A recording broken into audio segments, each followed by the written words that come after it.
more practical sessions around that. So just to recap for people who had not joined, so I think the last session we quickly discussed on the what is global infrastructure from Azure and availability zones. We discussed about what is a global infrastructure, what is data center, geography, and a global network. And also we saw the global infrastructure, how they are widespread across various continents. And I have added a couple of slides where additionally, so wherever I added, I will highlight.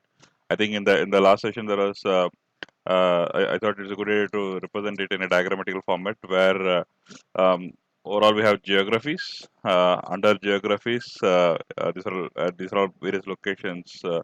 The I mean the Azure having data centers across various locations. So this are also called geographies. Under geographies, we have regions, and so it could be many regions here.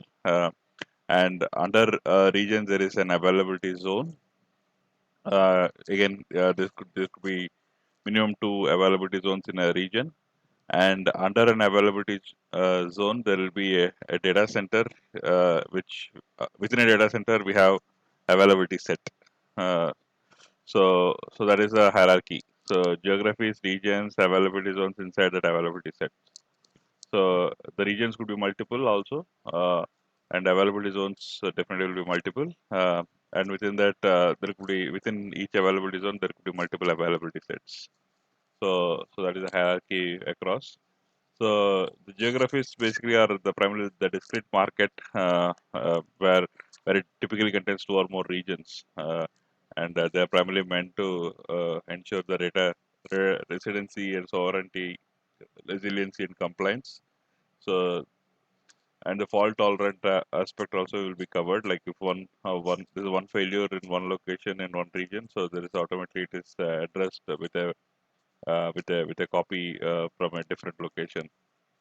So the geographies, if you logically see, they are broken up into various areas. Primarily Americas, Europe, Asia Pacific, Middle East, and Africa. It's nothing but various continents, uh, and uh, and and each region belongs to only one geography. I mean, let's say if you're talking about the US East as a region, so it will be under America's region geography. So US East is a region, whereas Americas is a geography. So that's how it is. Um, yeah, I'm just going quickly because it's just a recap. So, and also we saw discussed about Azure region and availability zone. So, Azure region is primarily the geographical location having set of data centers. Generally, 60 plus regions are there, and more regions are coming up, and it is more regions are available in Azure compared to any other cloud service provider, and pricing also can vary per region. And also the availability zone within there are multiple availability zones which are physical locations and they offer high availability to protect your applications from data center failures. And we also saw how is how they are widespread across the world. So all the blue ones are availability regions, and of course the dotted ones are region available announced region, and this one is availability zone. So right, so and if you see most spread is all on the US and Europe, and of course Asia Pacific. Of course, is also part of Asia Pacific. Yeah, and we also looked at a few considerations. This is a new slide which I added. Um, I mean, there's a couple of sections are added here. So here, I came across a site which Azure speedtest.azurewebsites.net. So this is a site where you can see for your region, which is the closest data center with respect to latency. So, for example, I am from India, so and especially from Chennai. So this South India location is a data center that is available is the closest for me for from my location because so on average it is 40 to 45 milliseconds is average latency from my laptop, for example. So Yeah, and the next nearest location is Central India, so which is like 50 plus milliseconds. Yeah, so you can, so with this, this will give an idea in terms of which data center is closest for your customer base, so that you can select a data center accordingly. Again, this gives a perspective of latency, but not, of course, the features are also important, as I already said in the other session. The features that you're looking may not be available sometimes in the data center which is closest to you, but of course, at least the first five in this, at least you can definitely there'll be a bit. Southeast, for example, if you take in Asia Pacific, Southeast Asia will definitely is having a bigger, it's a bigger data center where you can see all the features here at least. So that is at least available for you, at least for people from India. And compared to South India versus Central India has in fact more features compared to South India. South India is primarily Chennai, and Central India is Pune. And I think West India, I'm not sure where it is. Yeah, so they have three locations here. So, um, right, so I think this is a good reference point for you to decide on the region. Yeah, of course, this one we saw. These are all. This will give you in at any given region which product is available. Um, so, as I said, yeah, I think this is mapped to. Yeah, I just said this India here, just to give an idea. Even though this is closer here, South India is what is so between South India and Central India. If I try to, if I want to compare, oh, it's already mapped to that. So South India, Central India is so what is compared here automatically because it auto detected that I am from India, and it is showing me the options here. So so if you look at the tick marks, if you compare between South India and Central India, Central India is having a lot of features, and between Southeast Asia is in fact more. Uh, so it definitely will have. This is a big. This is from Singapore. So this one will have a better option compared to even Central India. So yeah, if you see South India, most of them, I mean, some of them are not having tick marks here, which means that feature is not available in that region. Okay, yeah. So this is one decision making for you. Maybe you can trigger this. You can just Google, I mean, Azure speed test. Speed Azure speed test. If you give also, it will come as a first search in your Google. So you can also look at which for your region. Probably for people in US, I think US East will be there, which is closest one, something like or West, whichever, based on where you are. Yeah. So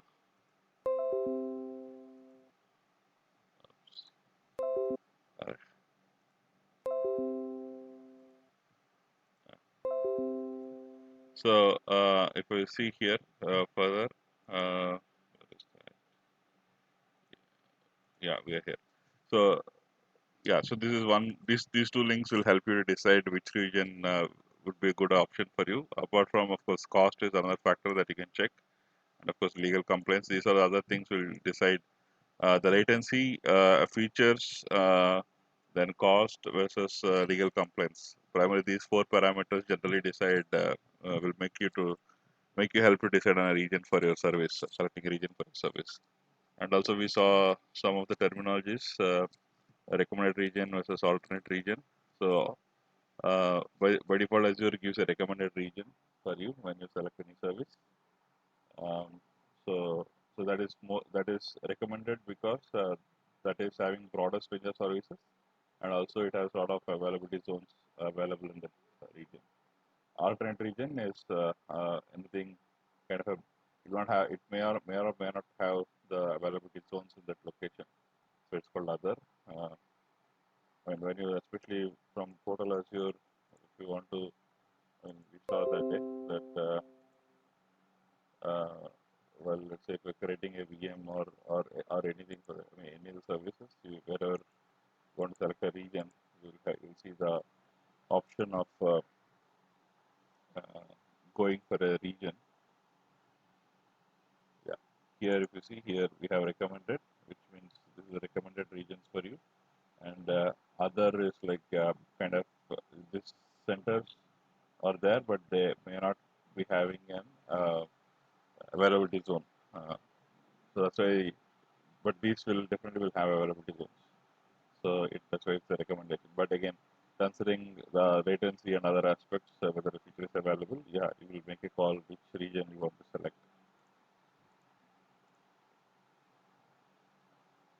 Yeah, and also we saw that various there are some technologies which will help you to decide on the region, which is foundational service. So all services are not the same. So in Azure classifies the services based on how old that service is, for example. So foundational service is like a basic service where you see so like core service that you'll get in all the regions. For example, VM, creating a VM and also storage. These two, for example, are networking. So these are all foundational services. Mainstream services are like, yeah, it is an important service which is next to priority than foundational. But specialized services like very specialized, which may not be there in all the regions. But based on the demand, so that will be available for a particular region. And Azure makes a decision here on when a service should be available for a given region or when it should be available for which region. Uh, and also there are some services which are regional service and some of them are non-regional service. You can see all the details in this link. Then so these are the important things that we need to know. Yeah, I added a couple of slides here with regard to high availability. Yeah, before in this high availability, I think and if you generally see, the high availability is primarily a set of technologies that minimizes the IT disruptions by providing the business continuity. That's general definition that I think most of us know. But what is important is all cloud vendors they say this word shared responsibility model. So even though the cloud vendors are there like Azure or AWS, they provide high availability, but it is again a shared responsibility between the cloud vendor versus also the partners or the customers. So it is high availability is a shared responsibility model, which means like Microsoft in Azure's case, Microsoft is responsible in ensuring the reliability of the cloud platform. Like all the global networks and data centers are all up to date, and yeah, they provide they provide minimal downtime. I mean, downtime is not it's inevitable, but if at all it is there, also it will be minimal downtime. So Microsoft is responsible for that, primarily the hardwares and the global networking and data centers. That is Microsoft's responsibility.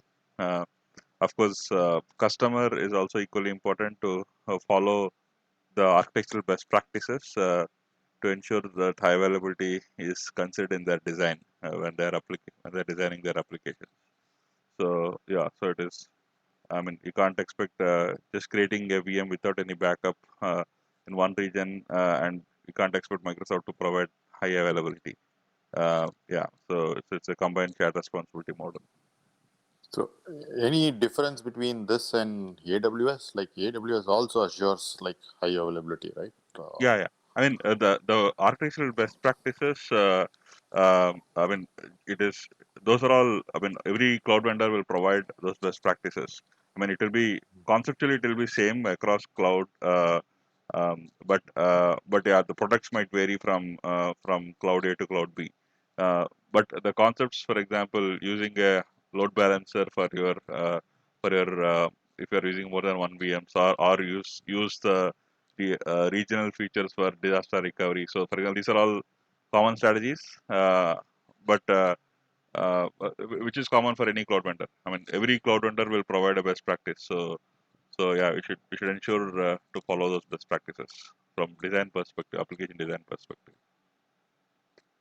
I mean, we have one slide covering the design patterns for high availability from Azure that is upcoming in the coming slide, but we can take a look. But those are all. I mean, it's not specific to a cloud vendor, but it is common concept.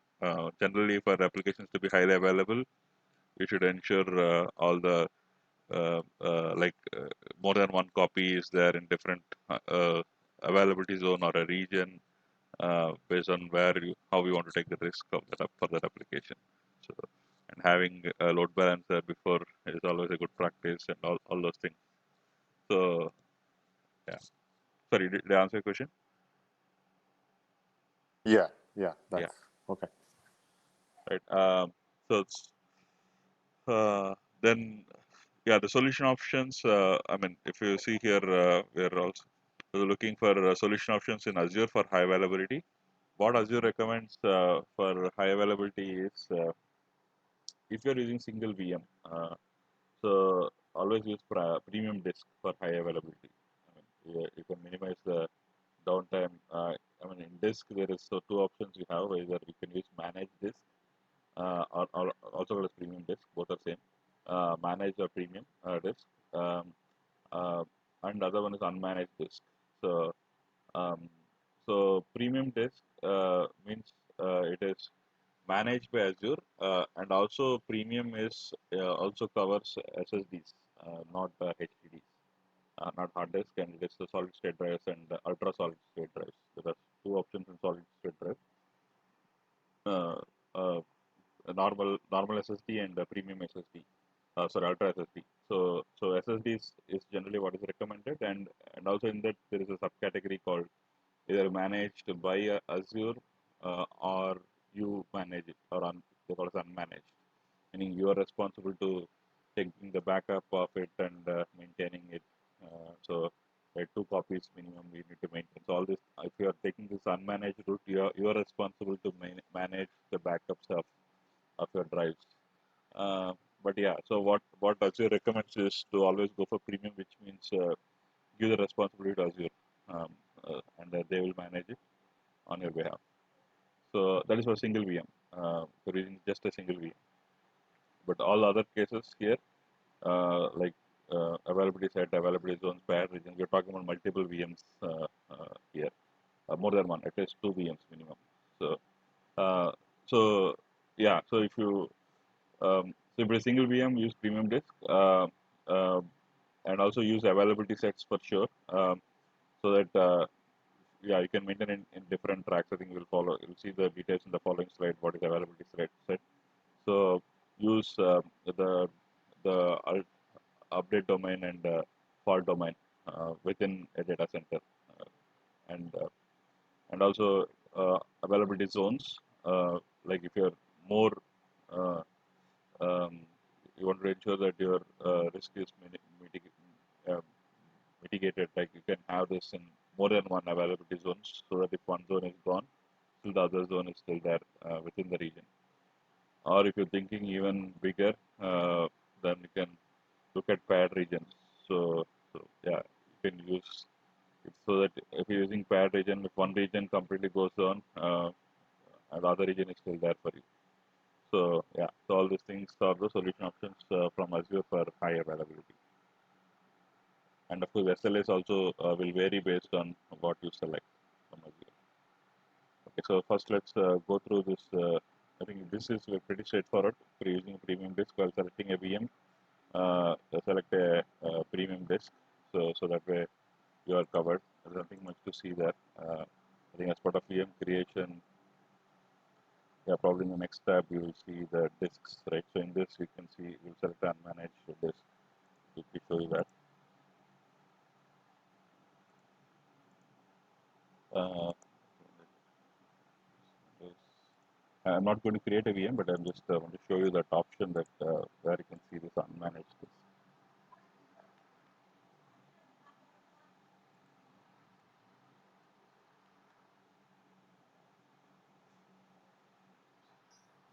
Sham, Mani here. Yeah, Are you recording this session? Are you recording this session? Probably I'm a little selfish actually because watch your session whenever I yeah, have questions. I So think I am recording okay, it. okay, thank you. Just to make sure. One minute, even I am having a doubt now. I thought I clicked record button. Yeah, I think I think you, it is. I think you did at the Yeah, beginning of yeah. In the the beginning, session. I remember I was doing it. Yeah. So that's the problem with the software. It doesn't say whether I'm recording or not. So, Okay, thank you. yeah, yeah, I'm recording. Yeah. Um, okay.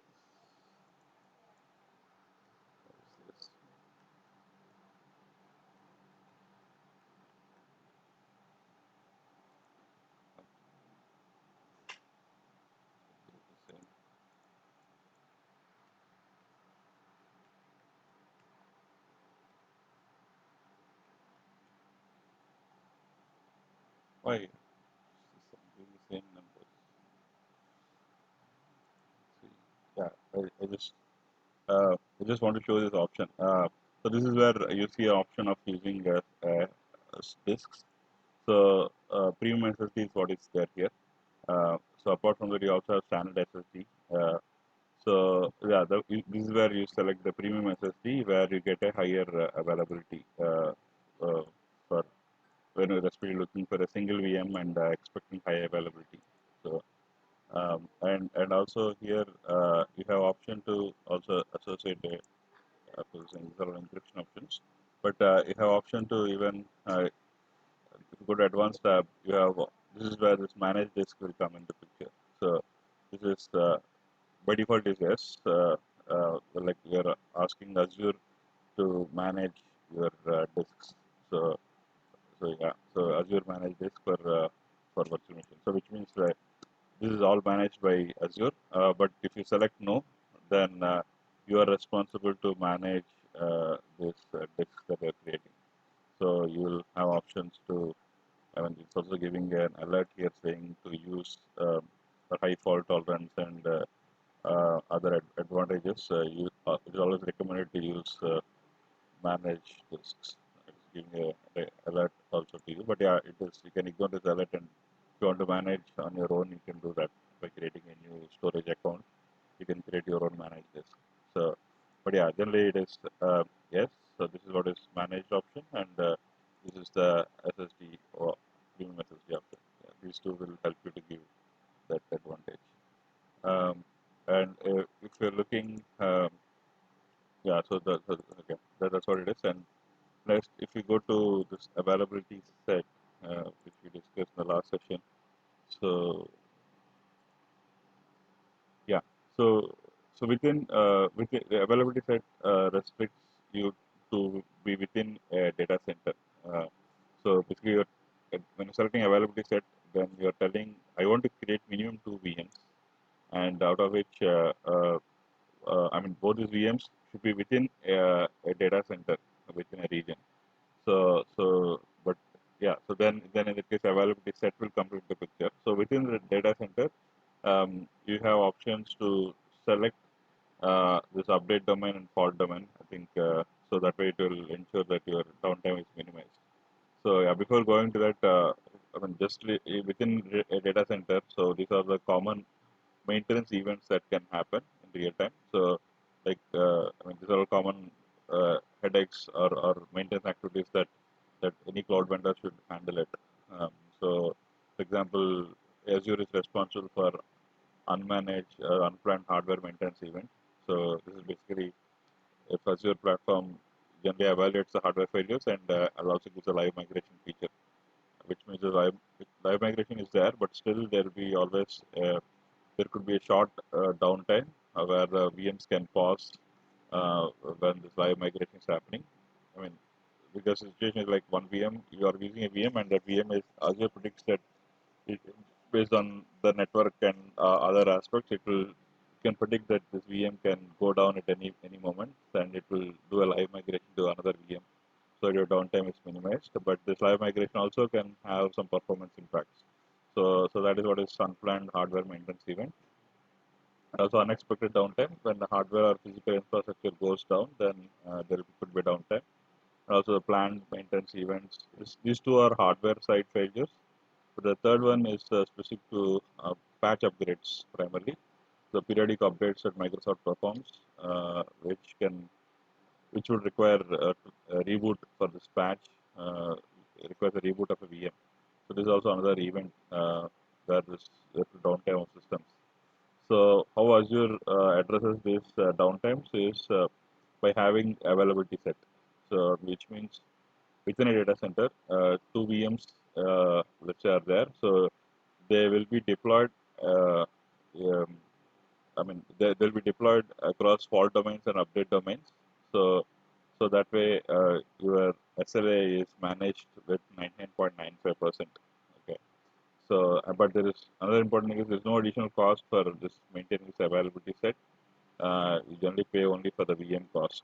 So availability set as such is free, but you pay primarily for the VM cost only.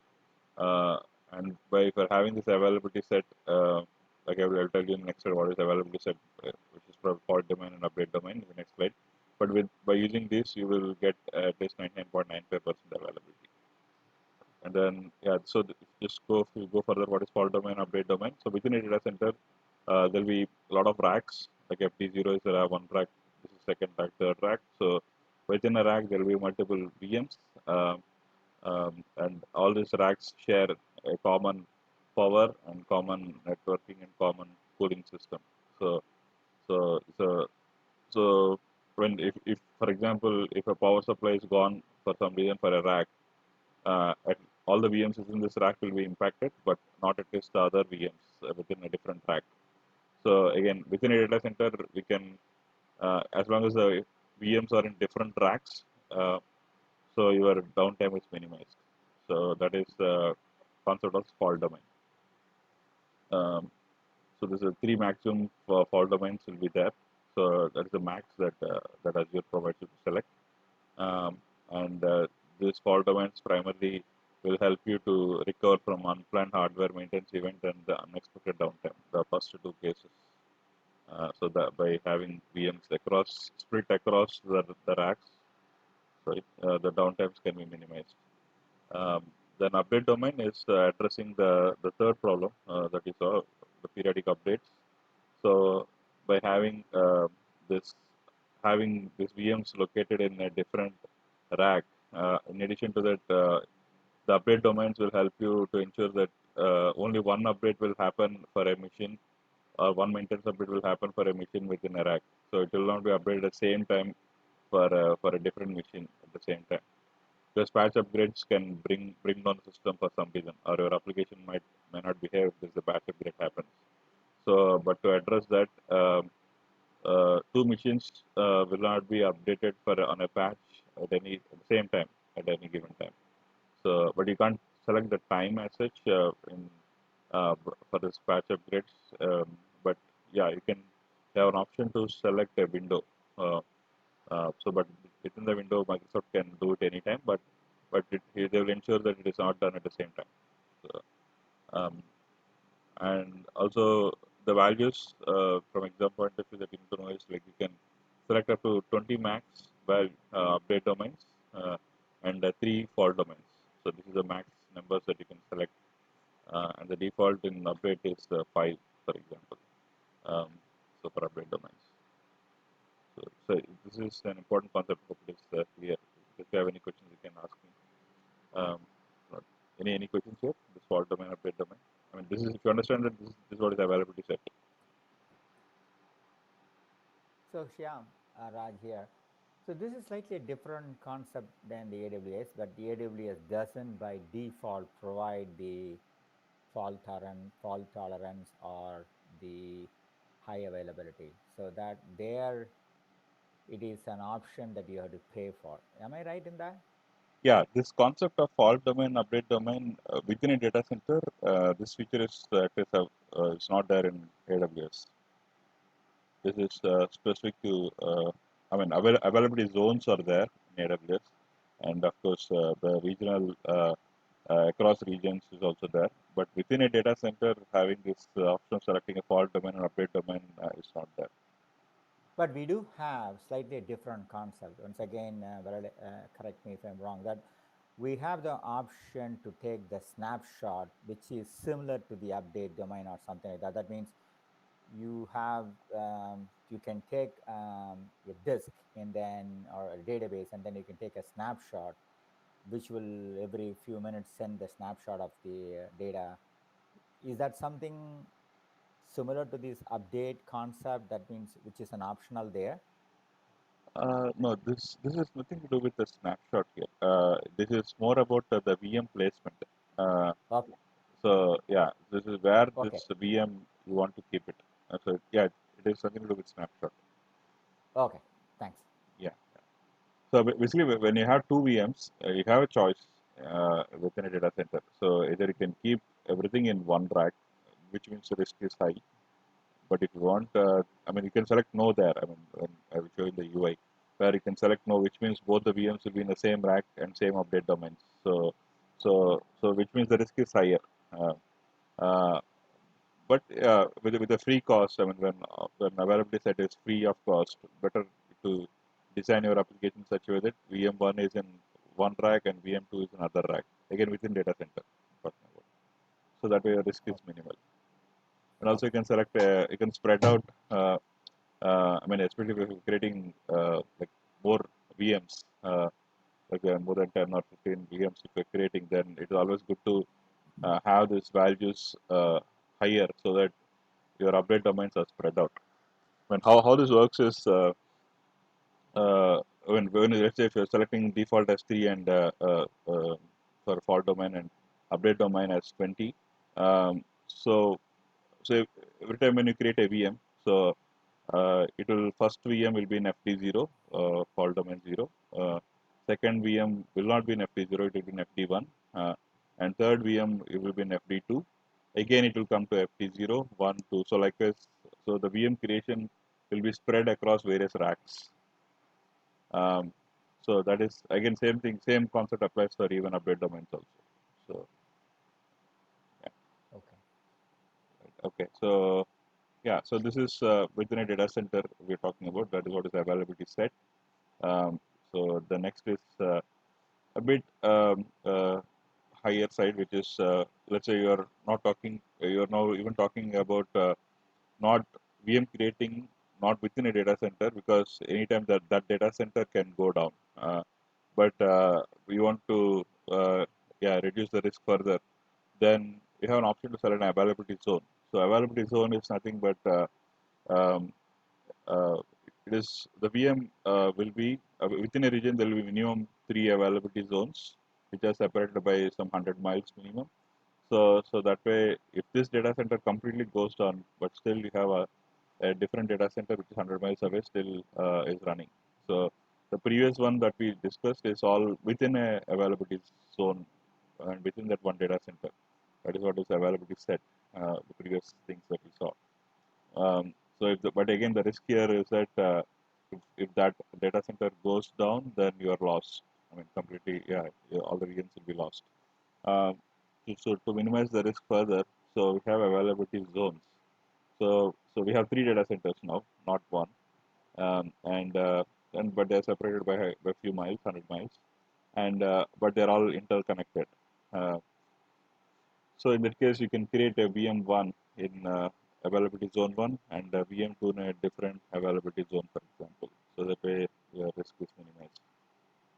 Yeah. So Sham, so when you create a VM, actually, the availability set, is it optional, or we can skip that? Meaning from the cost point of view. Suppose if I don't need it. yeah, I mean it is free. Availability set Okay. is free. Oh, I see. But you have option to Okay. select no also. Oh, okay. Yeah. Okay. So it is free. I mean, if you come here again for the VM creation, so here is where this availability options are. I mean, you have option to select no, okay, but Right. you have option to select availability set and zone also. So, So but basically, it can gives one more protection layer exactly, for hardware failures. Yeah. Okay. Within the data center. I see. correct. Yeah. So this is when you select availability set, then you have an option to select this fault domains and update domains. So Oh, okay. and here I'll just create a new one. Uh, so this is where you get this option. So here is what I was telling. So the default is 2 and 5, but you can spread out to up to 20. It is for other domains and click OK. So that way, when you're creating a second VM, I mean, single VM, this doesn't make sense. This makes sense only if you're creating at least minimum 2 VMs. So that the second VM will be in different rack altogether. So when you create a second VM like this, you need to select the same test ASS, for example, your availability set, so that this configuration is applied. Default domain, update domain is applied. But rest of the things are all same when you create a VM. But this is where you select the availability set. Right? Thank you.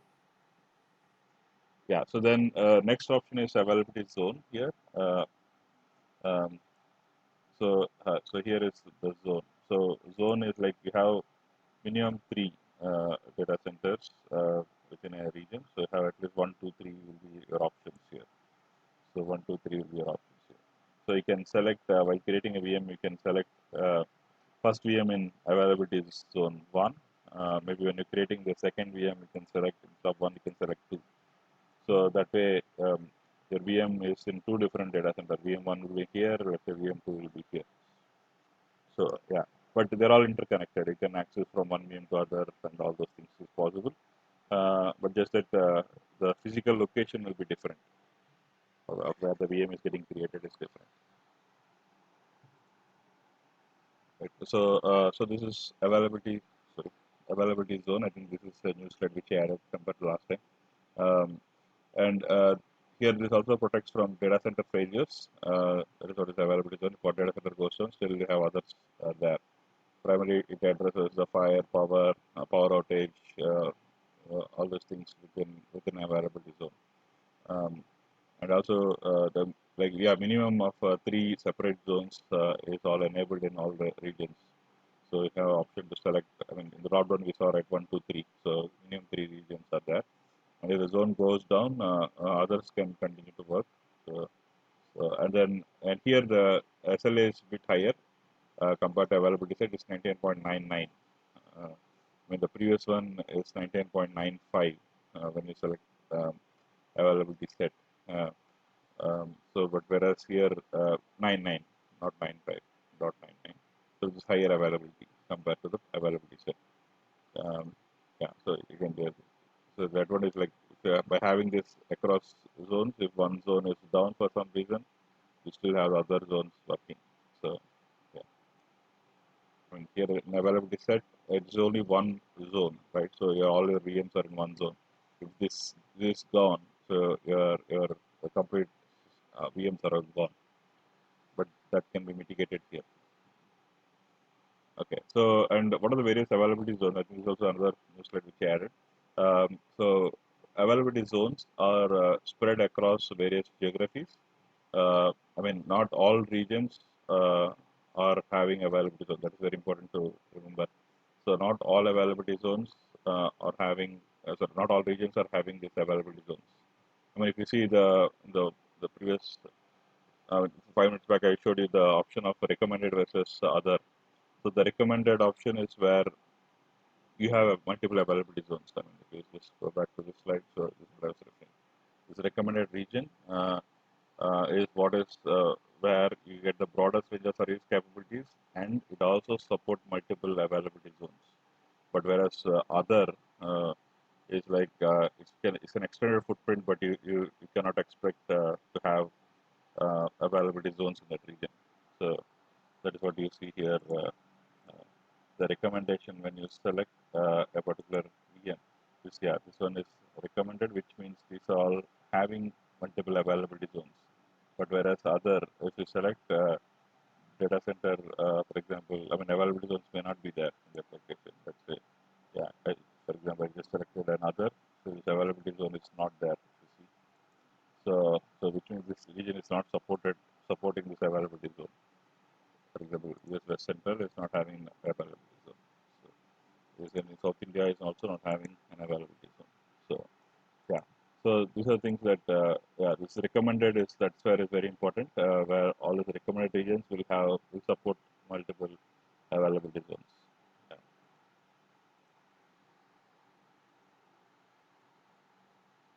Yeah. So yeah, these are the regions. I think these are all just the recommended options that we get here. So this, I mean, they're categorized that way that at least minimum 3 or 4 regions within where continent is having support for availability zones. In US, there's Central US, East US, East US 2, and West US 2.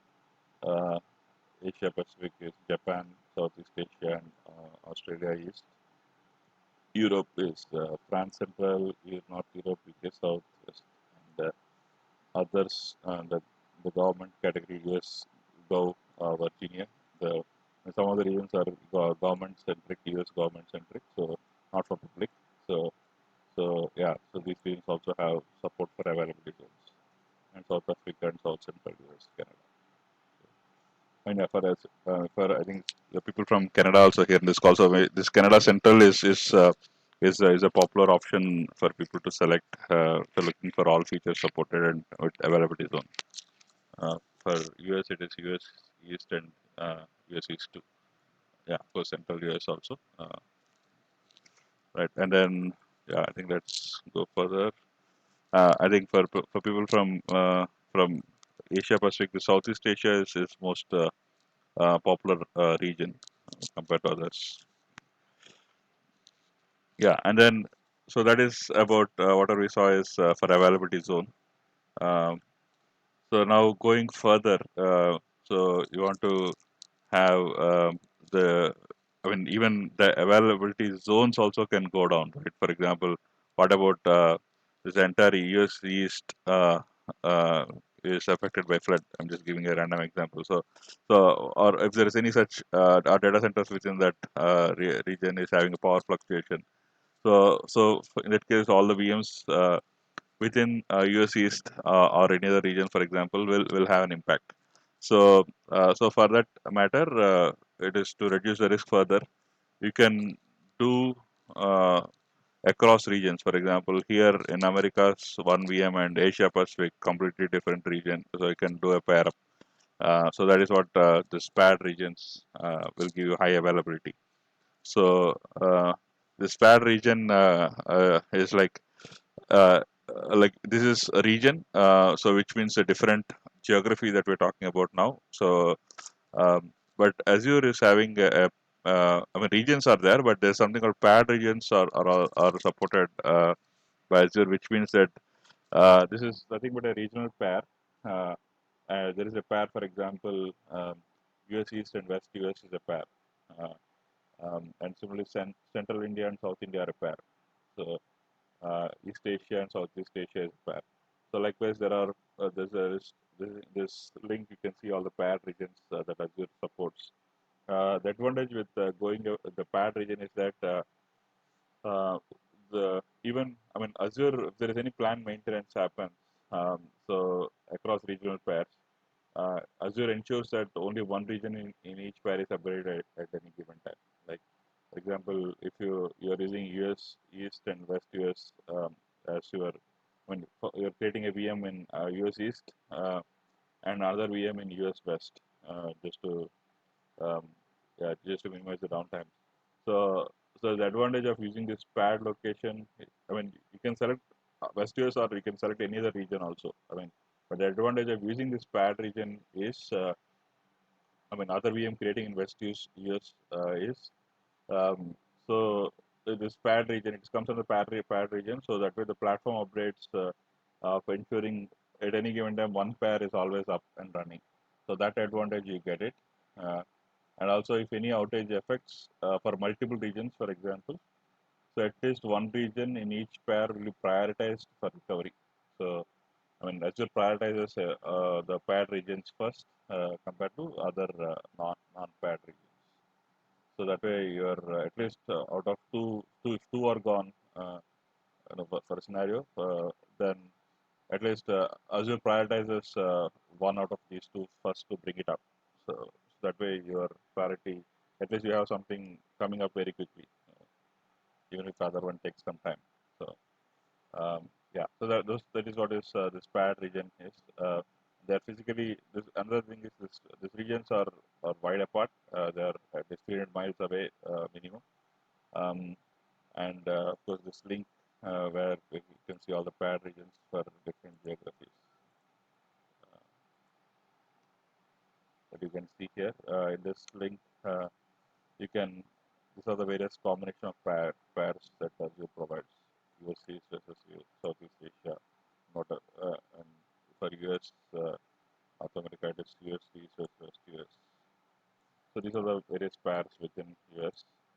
Um, so yeah, I think India it is one these two pairs, and Canada is Canada Central, Canada East. So, yeah. So here, yeah. So this is paired region. So this also helps you to decide, bring the high availability further to you. Um, other options, I mean, since we talked about the recovery option, so so I thought of giving some input on this Azure site recovery. This is also new slide that I added compared to the last time. The site recovery is another module within or another product within Azure, which will help you to uh, I mean, at any given time, it will help you to address the disaster recovery problem. Like for example, entire region is region. You have two regions, and one region is down at any given time. Uh, this Azure site recovery will ensure that at least the other region is always up and running for you. Um, so that is what this Azure site recovery service will help you, especially when you're using this regional high availability is your requirement, then definitely you should use a site recovery product. So this what this does is this will help you to of course create a copy any given time. It works on a concept of um, active passive mode, where at any given time one will be active, uh, and the second one will be acting as a passive. Um, but at any given time, if one region is down, automatically Azure will detect that and make the second one the backup one as the primary. So that is one of the design pattern also for high availabilities. So yeah, this is where this Azure Site Recovery will help you. So it ensures the business continuity. Uh, uh, the advantage is that it replicates data from within two regions behind the scenes. I mean, this is what is green lights, for example. Um, uh, Always your data is backed up behind the scenes and is replicated. But but the another thing is this one, just to minimize the cost. This will not be up. This is called a secondary location, which is this is primary and this is secondary. Uh, Secondary are also called as the disaster recovery site. So this disaster recovery site, which is secondary, will not be active uh, at any given time, but only Azure will decide when to make this active. And obviously, the reasons are if this primary is down, then the secondary will be made primary. So yeah, so that's what when an outage occurs at a primary site, your failover to secondary location and also access apps from there. So after your primary location is running again, we can again fall back to the primary. So that's where Azure is giving you this 99.95 percentage of availability here by using this option. And also it uses Traffic Manager, which is another product within. I mean, it's something to Route 53 in AWS. So this is like your DNS health check kind of a tool where when this guy will decide at any given, it will keep on checking the health of this primarily, and if the primary is down for some reason, automatically this traffic manager that is coming from internet will be routed to the secondary. So so that way your request that is coming is not lost because of the downtime. Okay, so again here within this, if you see, so that is the regional level transfer, but also we can have multiple VMs also, and with a load balancer in between. So that way here also it is minimized. Let's say if this VM is down, still you have other VM here. So this is again public load balancer, and sometimes it could be your internal load balancer also could be there. So from, let's say we're talking about multi-tier scenario, a web tier, a middle tier, and a back-end tier. So we are talking about that. Then here also this high availability is addressed in this architecture. So anytime you have two VMs as a backup, two databases as a backup. So this is one layer of security and one layer of high availability within your availability zone. And now imagine the same replica on a different region altogether. It addresses further. I mean, if the entire region goes down, still you have this backup here in the different region. So that way, so within your availability set, you are covered, and within your availability zones, you are covered, and within regions are also you're covered. So, yeah, but So, all these Shyam, things will come with a cost. I mean, because you have to, there'll be a latency. There the data transfer should happen, and all the data transfer cost and all will be applicable. Because even though you are um, yeah, your primary is there, but the data should be transferred to secondary also. So that the data transfer cost will, and the instances that you need to maintain here. So those are also an extra cost that we have to maintain. So that will be an extra cost. But yeah, this is if you want to get uh, looking for high availability architecture. Uh, this is your way of design for your application. But I took more time here. So is it clear? Or any questions? Shyam, can you hear me? Sorry. Shyam, can you hear me? Yeah, yeah, So, just as, once again comparing to AWS, yeah. Hmm. this complete. So, as an organization, if I have a suite of applications which has VPCs, the credentials for logging in, and all those things. So replicating or the disaster recovery in Azure, as you have represented, seems to be far simpler compared to AWS, because I'm not sure, maybe I might have lost somewhere in AWS, where we may have to do at the resource level replication, at the resource level duplication. But here, as a complete um, applic- organization level disaster recovery, seems to be simpler. Is that right? Or, is it something which I'm missing from the other side of the AWS? No, I think the concepts are same even there. I think when AWS is like more experienced in this area. So, but just that maybe yeah, the concepts are same even there. So there is also we have this disaster recovery options are all there. So I think these architectures are also applicable even there. So yeah, this options. I mean, here it is Route 53, and so they have so data replication is also there within AWS. So yeah, everything is there in AWS also. Okay. Okay. Thank Yeah, I mean, yeah, this. I mean, there are some improvements here. I mean, the availability set is something which is unique, which is not there. But apart from that, um, the concepts are all there. Even there. you. Okay. Thank I you. mean, here it is any database. It's nothing specific here.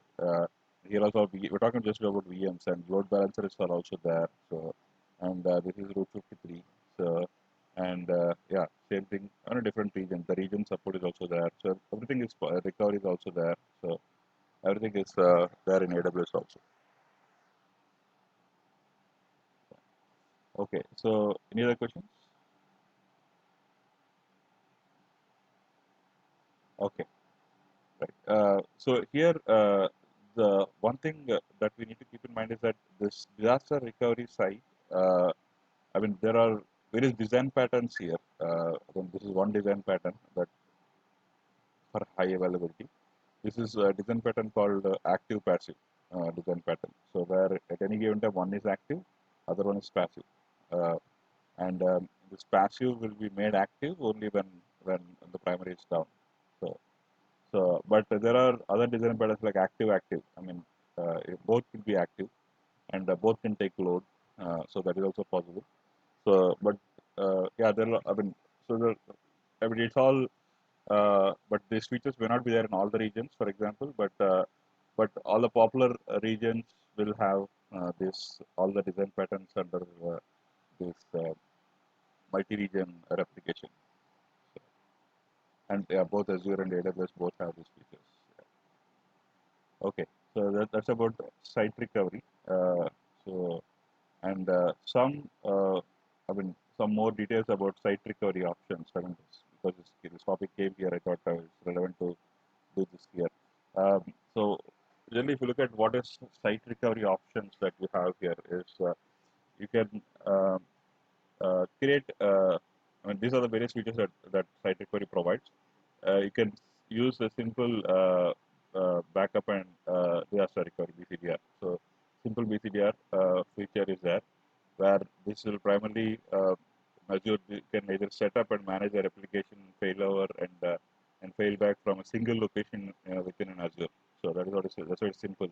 So because it talks about just a replication of the data from one VM to other from a single location. Okay, but I mean these are various features. I mean it's up to you to select which feature you are looking for. This is other features like the Azure VM replication. So this is primarily helps you to set up disaster recovery of Azure VMs from primary region to secondary region. So that is the one which we spoke here. So the data replication between two VMs, via Web 1 here to Web 1 here. So the data replication is what is done with Azure VM replication, and also called on-premise VM replication. This replicates an on-premise VMs and physical servers to Azure to a secondary on-premise data center. So basically, if you see here, this is completely on-premise feature.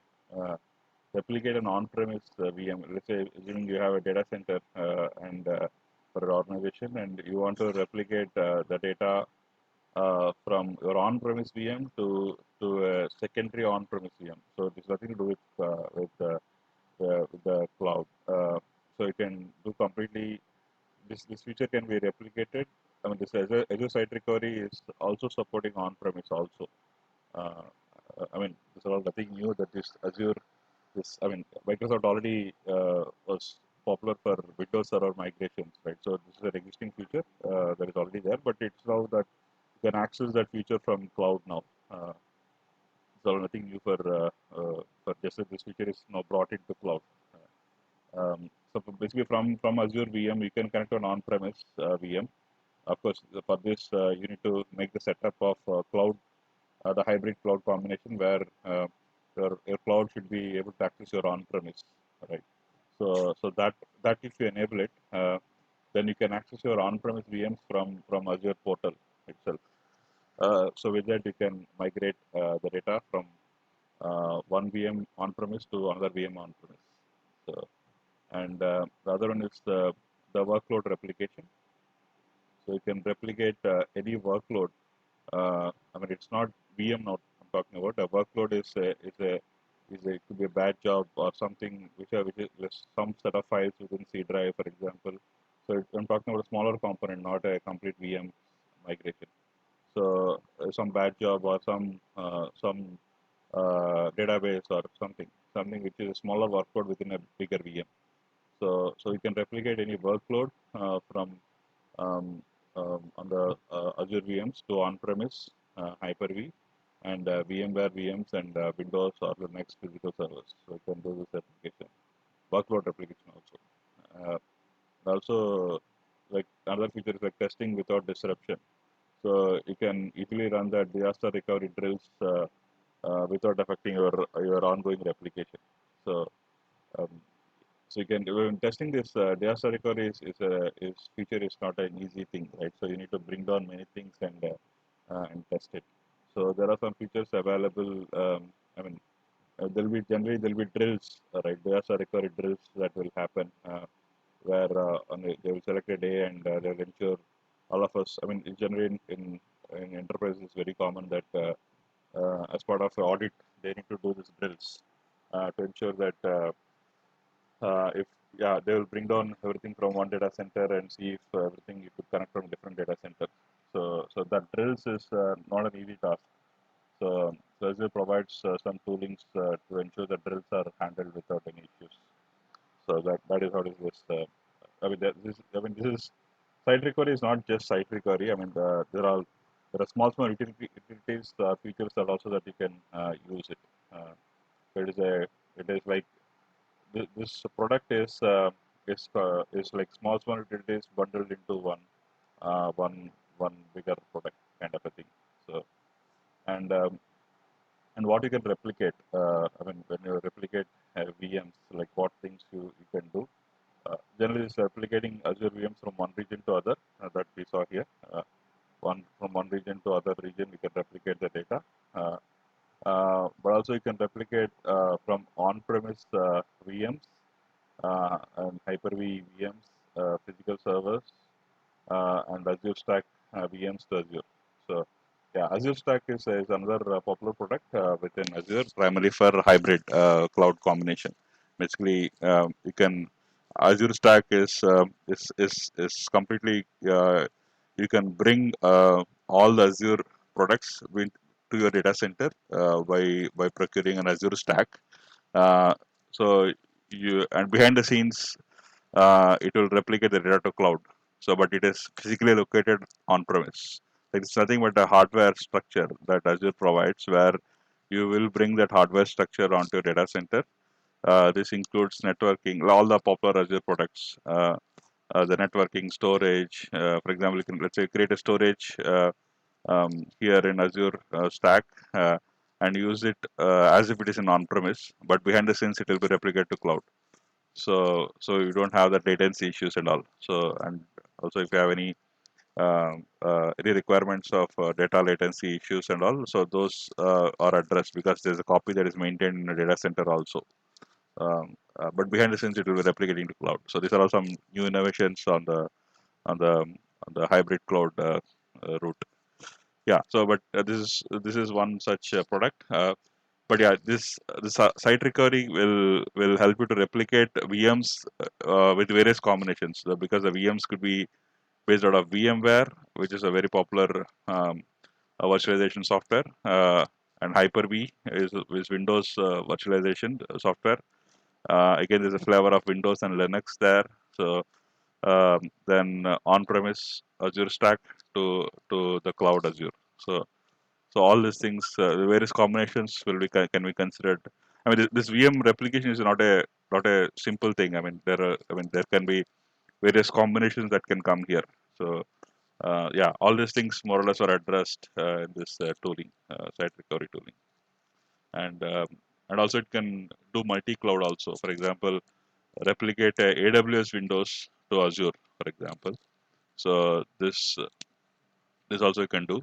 Uh, um, and also it can replicate on-premise VMs, Hyper-V VMs managed by System Center VMM, which is a popular product from Hyper-V, uh, and also physical servers to a secondary site. All these things can be replicated using this recovery set.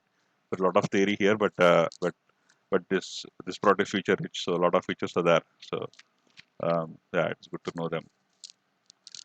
Yeah, sorry, any questions here? I mean, maybe it's too much of dosage. Any questions here? No. No, we're Okay, good. right. So yeah, so we saw various high availability features. So let's look at SLA. What SLA that Azure provides for various high availability requirements. So this is the features that we saw. This is a summary slide actually of all the things that we saw before. So basically, this is we're talking about single VM. And if you're talking about just one VM, then your SLA is 99.9%.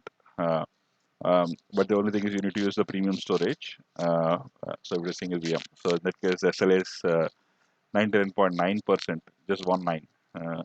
There's a difference between 19 and 9.95 and 0.99. So that is the difference, but yeah, I will see it in the next slide. Um, Availability set is now we're talking about just one data center, but two VMs are more than two within one data center.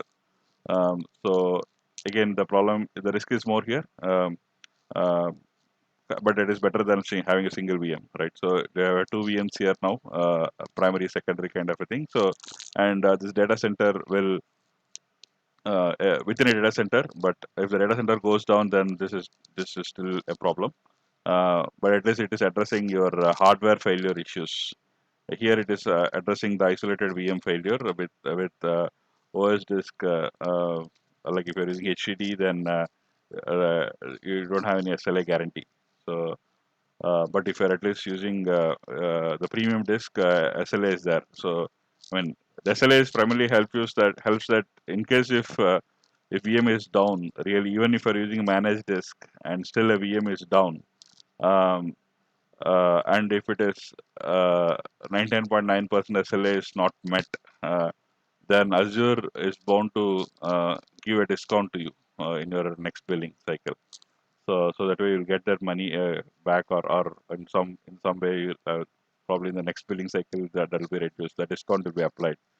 So yeah, so that is what this SLA is. Like Azure is giving a guarantee that this machine will be available 99.9% of your time. Um, but in case this SLA is not met, you will be given some discounts. So that is what is SLA, service level guarantee kind of a thing. Um, and yeah, so that's about within one data center. Now we're talking about availability zones. That is across regions. Sorry, not across zones within a region. So, so in this, we saw that there are multiple, minimum 3 zones will be there if you select the availability zone. So if one zone is down, still other 2 zones are there for you. So here it is addressing the data center failures. So, and yeah, the region pair site recovery options that we saw here, which you just saw in the previous slide. So that is addressing the region, 2 regions or will be there if one region is down, still the other region is still there for you.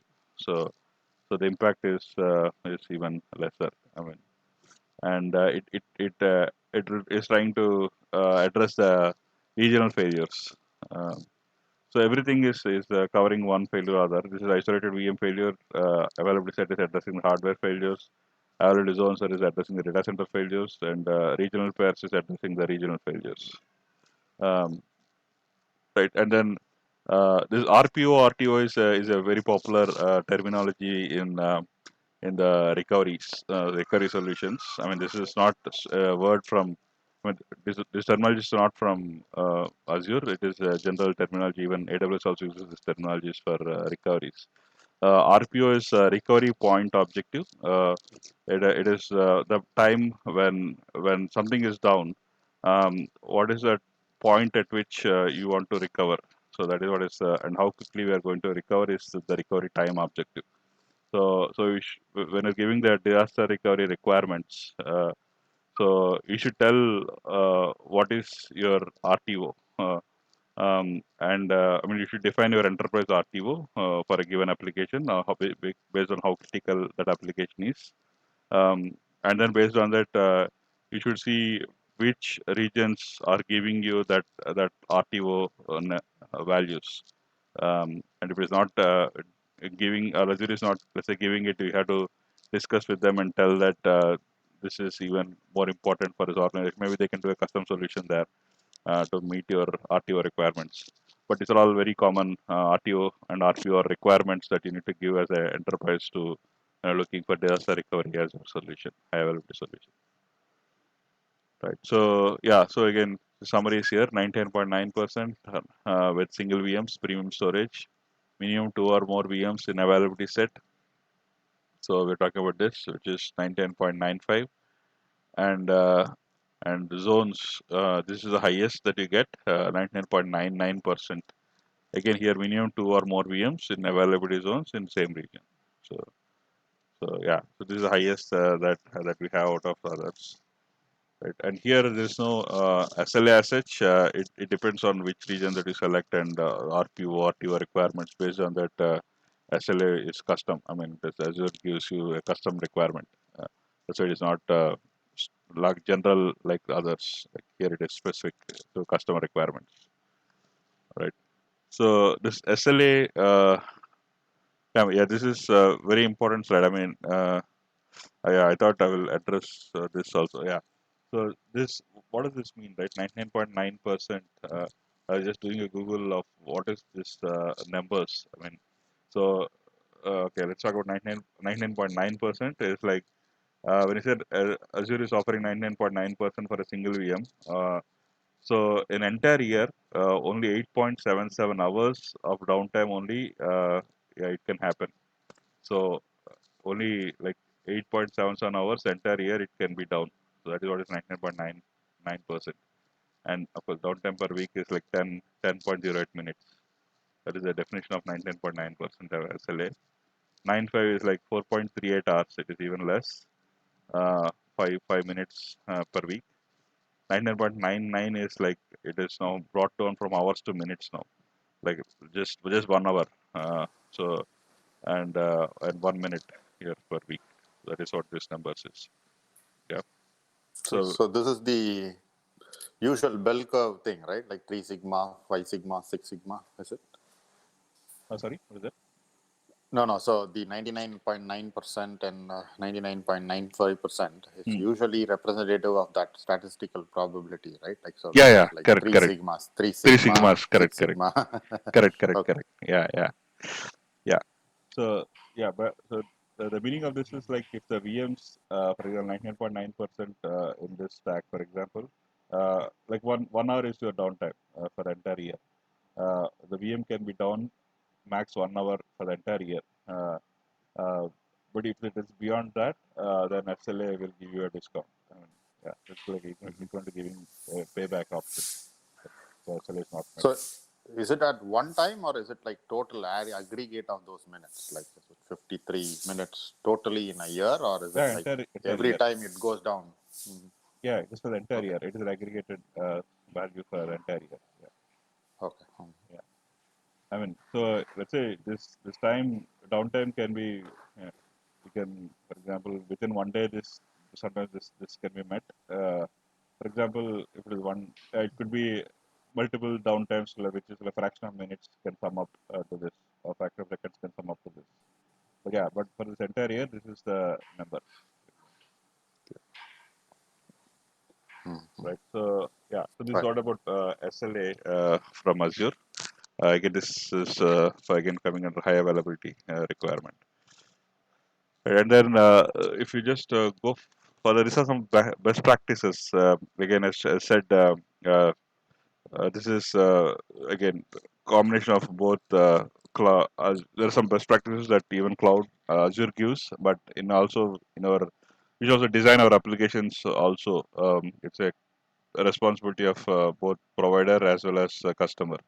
A shared responsibility model. So from customer point of view, these are what Azure recommends as the best practices to follow in the design for high availability. Where especially for virtual machine, like configure virtual machines, then availability set for a redundancy. So yeah, you have to put this at least in an availability set. Single VM is always prone to failure. So always put for minimum is put for an availability set. Uh, um, and also use managed disks for VMs in an availability set. Don't use unmanaged, use managed disks. Um, and also use scheduled events to proactively respond to VM impacting events. I mean, you can schedule when a maintenance can happen for a VM. So you can schedule it in such a way that probably on a weekend or where the impact is lesser, you can select a window accordingly so that your downtime is minimized. Uh, and also configure each application tier in a separate availability sets. That's what you saw in this architecture, right? So this is web tier, app tier, middle tier, and then backend tier. So each is one availability set. So so yeah, just if you have a design like this, ensure that uh, each tier, application tier, is in a different availability set. Uh, right? I mean, when it's availability set, we're talking about the VMs within a data center. So this could be in one fault domain update domain. This could be in a different fault domain update domain. This could be different fault domain update domain. Right? And then configure each application tier in separate availability set. Uh, so that is what we saw. Then combine the load balancer with availability zones or availability sets. Yeah, we also saw this diagram. So we should also put a load balancer before. So that way, if any one VM is down, still the load balancer will detect and route the traffic to the other VM. So, and that is also done at various tiers, for example. So this having this load balancer is very important before VMs, right? And also use availability zones to protect from data center failures. Yeah.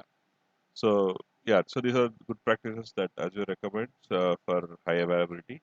requirements. So yeah, any questions here so far? We will go to a different topic now. And then just going back to this UI. Yeah, I mean, for, there's nothing much to show as a demo here, but it is more that you just need to select these options. That's all. When you create two VMs, yeah, either you should select availability zone or availability set based on your requirements. Based on that, you will use these values. I think, I mean, just it is availability set is what you create when you create a VM. This is the only thing that you will select, but the VM will be placed accordingly in that different location. Um, but yeah, maybe I will when I touch up on VM the load balancer, I will show the how the VMs in different region. I will try to replicate this to this diagram as a demo maybe in the following session. There you can see how a load balancer is ensuring within an availability set how this the load is getting shifted between two different VMs. We will see that in a demo in the following session for that. Yeah, but apart from that, it's just the placement strategy is what it's more about theory that we need to know here. The options are very simple here to select just a drop down values, availability set, and availability zone. Right?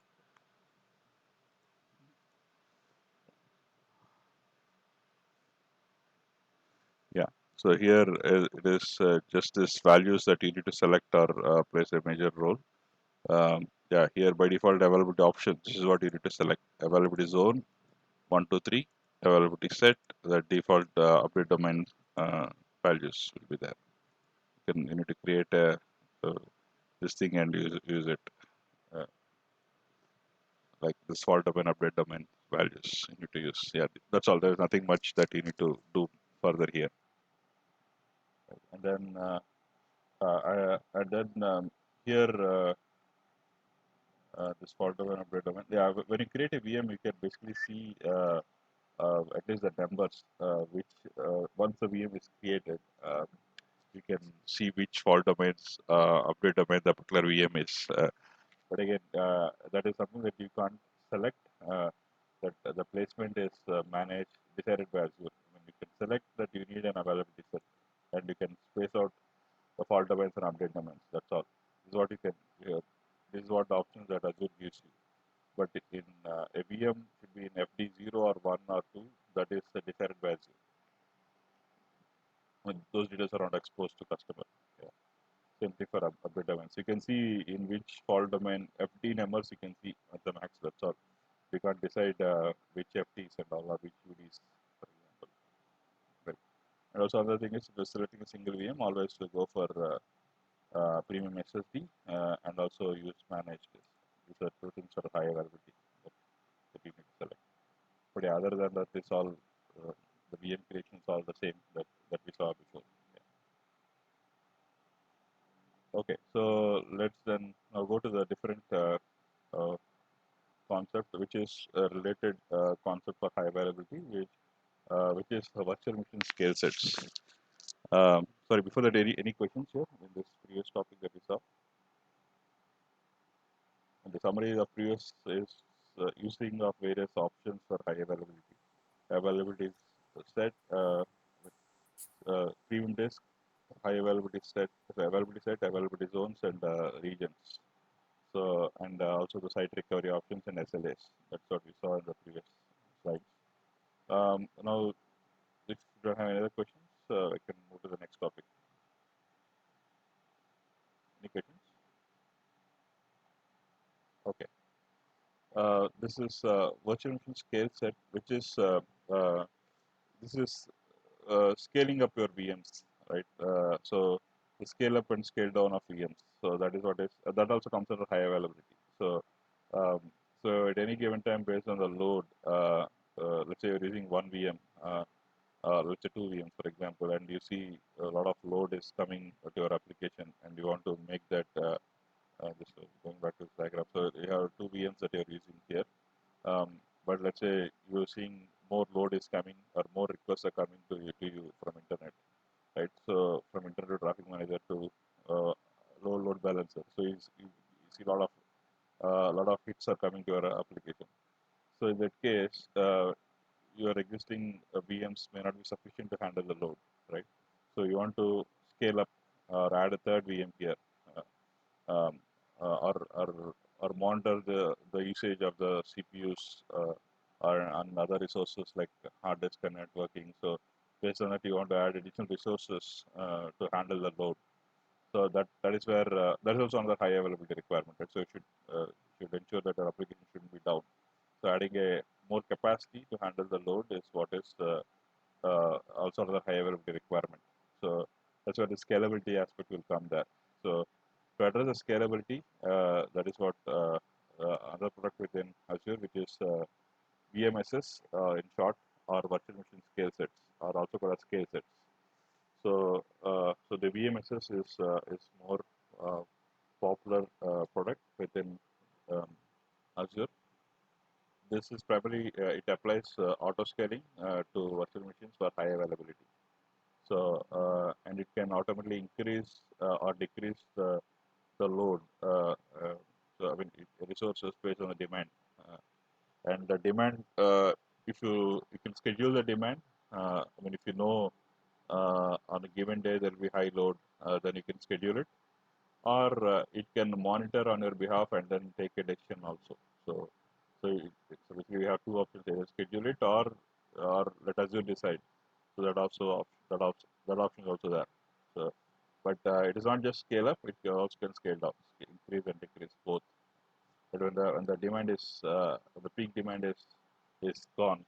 I'm just giving an example: the Black Friday, right? So that is a very popular use case in the uh, where there will be scale up of resources would be required when there is a Black Friday day. But after that, the demand will come down, so the VMs can be brought down. So just to reduce the cost. So yeah, and then also this VMSS will help you to create thousands of identical virtual machines in minutes. So the prerequisite is that you should have an image, an image of a virtual machine. VMSS starts with images. Image is like a copy of your VM. So you should have a copy of your image. Uh, that's generally what we do is the first we'll create a single VM and take a snapshot of it, or take an image of this VM and keep it in your storage.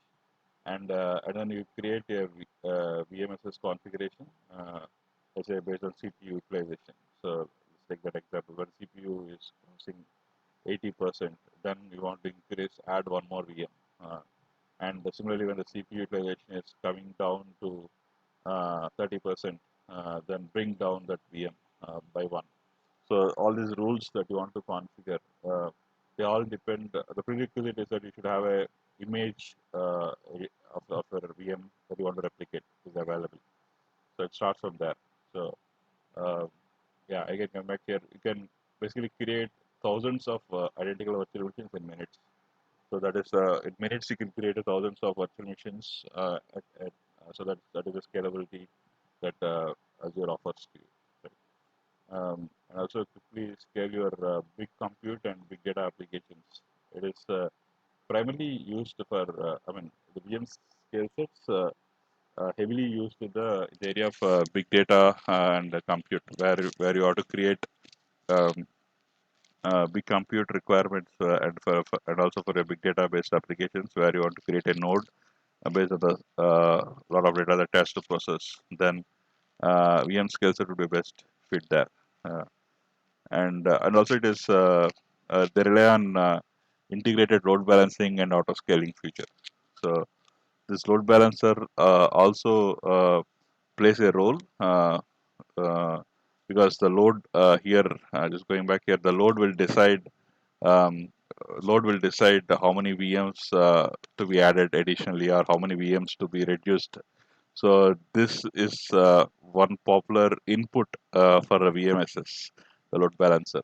So yeah, we'll see this maybe in the demo in the following. Let's complete the theory section today. In the following section, we'll look at the demo with the load balancer and using the VM scale set in addition to that, how this works together. Right. So and also you can it's not just a compute. You'll also need to attach storages also, right? VM is not just compute, right? It comes with storage also. So you can attach additional disks also for your application requirement. Let's assume by default you create a VM with I'm just giving them 100 GB storage, but you think you're running out of storage, then you can attach additional disks also when you create a VM. Um, uh, so you can customize the base image with some additional data storage also. Uh, and also you can deploy the virtual machines and upgrades at scale. Um, and also it supports both Linux and Windows images and extensions. Extensions is a custom image. This is that you have a base image plus you want to add some softwares installed to it, and then it's called as extension image. So you can use that also along with the base image features for Linux and Windows also. And also you can deploy things across availability zones to protect data center failures. So it can deploy things not just within your availability zone, but it is outside availability zones also it can create. Meaning VM1 could be in one availability zone, and the scalable VM could be the new VM that is created with VMSS could be in a different availability zone altogether. So that is also possible. So yeah, you can decide where this new VM can be created. So that option is also available in VM scale sets, right? So and then just going further on the advantages that we have with VM scale sets is that usually it's easy to create and manage multiple VMs in one go. So you can easily manage them. I'm just looking at advantages now. So, so basically, all VMs are created from a same base OS image and configuration. So this is a prerequisite, as I mentioned. We should have a base image available because over a period of time a VM can change, right? You create a VM and started using that VM. So from the day one, the VM will be empty. But on day two you're adding a lot of files to it and your base image is different compared to day one. So uh, so but you can take image at any given day, but that copy will be replicated as a base copy for when it's creating a new VM. So basically having some base image is a prerequisite for creating VMSs, right? um, and also it supports this VMSs supports it internally uses load balancer that we just discussed now. It uses load balancer. Again, there are this is for layer 4 traffic distribution, but also VMSs can also use application gateway, which is for layer 7 traffic distribution and TLS termination. I mean, when you look at the load balancer feature, there are two products within Azure, which is Azure Load Balancer, which primarily covers I'm talking about the OSS layer here. So the layer 1, layer 2, 7 layers, right? So we're talking about layer 4 here, which is pure network. So network layer. So the network layer traffic distribution is what is done here. So basically, we're talking about UDP and TCP traffic. Uh, um, but if you're looking for web traffic, like HTTP traffic, that is where Azure has a different product under same load balancer category, which is called application gateway. So that is covering the layer 7, which is the HTTP traffic, and also TLS is the security aspect for HTTPS traffic. Web traffic can layer 7 can be HTTP and HTTPS. HTTPS is a secured traffic where the TLS security feature will come into play there. So that is addressed with this application gateway. Of course, these are separate products. We'll go into them in detail, but I'm just trying to link them because you should know that when you talk about scale set, you should know what other products it will make use of to decide. So you should also design when you're deciding on a scale set requirement. You should also consider requirements for for some, either load balancer or gateway based on where your traffic is coming from. That's the reason I highlighted this. Yeah. So basically, to summarize, you need a base image, and also if you're looking for it is load balancer is optional, but it is also helps you to decide the traffic. So because in a proper end-to-end architecture, you will have a load balancer sitting in the front. So you should always take the statistics. VMSS, once it is integrated with load balancer, uh, it can take the health parameters from load balancer to decide on creating or adding scaling up a new VM or bringing down a new VM, for example, scale down a new VM. So, right. I mean, sorry, any questions here? I mean, uh, too much of technical or any questions? No, we are good. Thanks. Okay, yeah. So that is about this part. And other advantage, if you see, it generally VMSS provides high availability and application resiliency, which means if one of the VM instances has a problem, of course, the customers can access the other VMs from with a minimal interruption. So that way, it is addressing the high availability problem. And also, as I already mentioned in the previous slide, so you can use you can use availability zones also to distribute the VMs. This is a new feature actually which was introduced. So this earlier it was restricted to availability sets, but availability zones are also introduced now in VM scale sets. So you can decide when you want to create a VM, the second VM could be spread into a different availability zone also. Uh, so um, and also it allows your application to automatically scale as resource demand changes, like scaling up and scaling down based on the demand.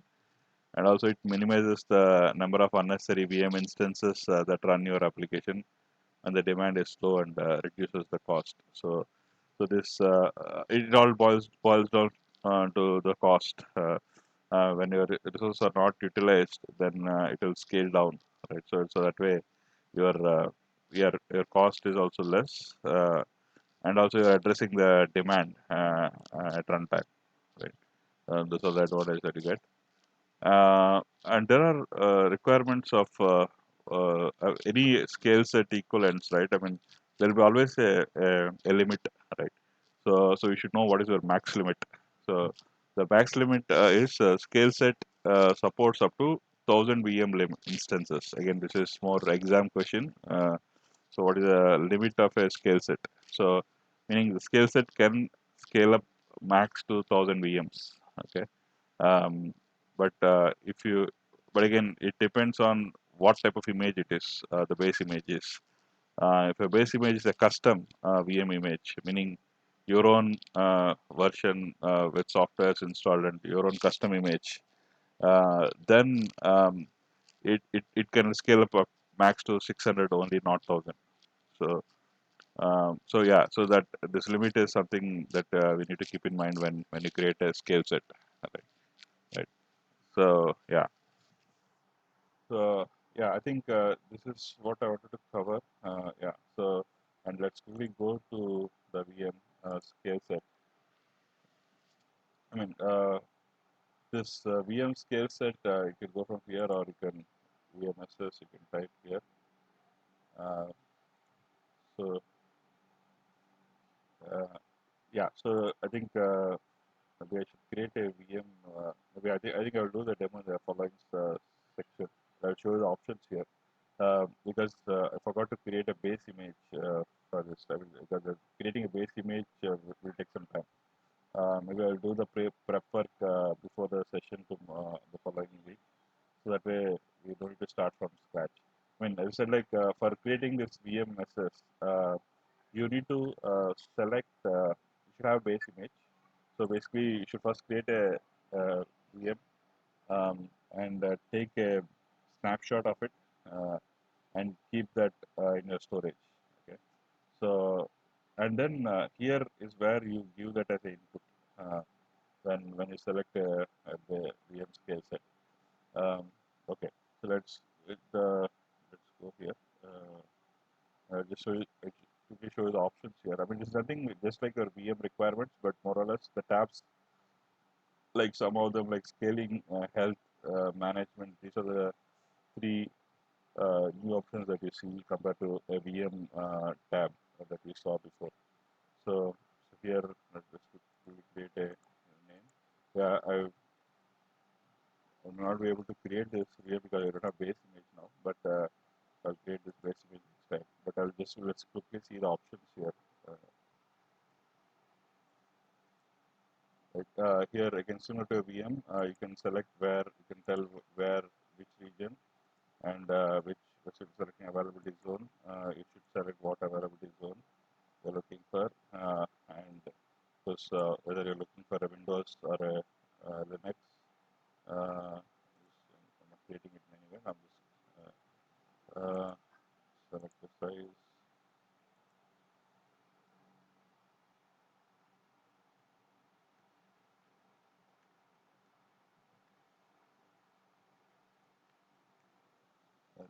And here, when you go to the next tab, disks.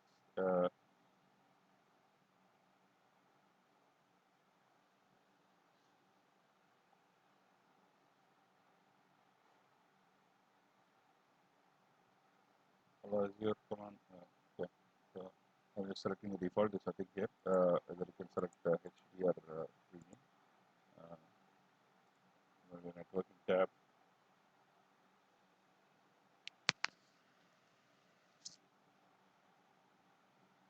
Come on.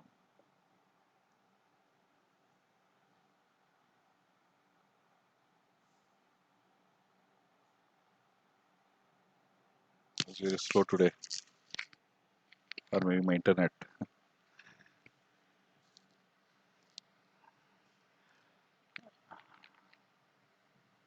Generate is fast. I didn't see this problem.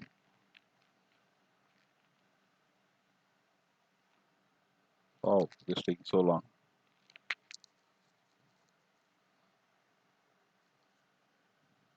Excuse me, Azure, come on. Sorry, any questions? I mean, I'll go through this. If you have any other questions?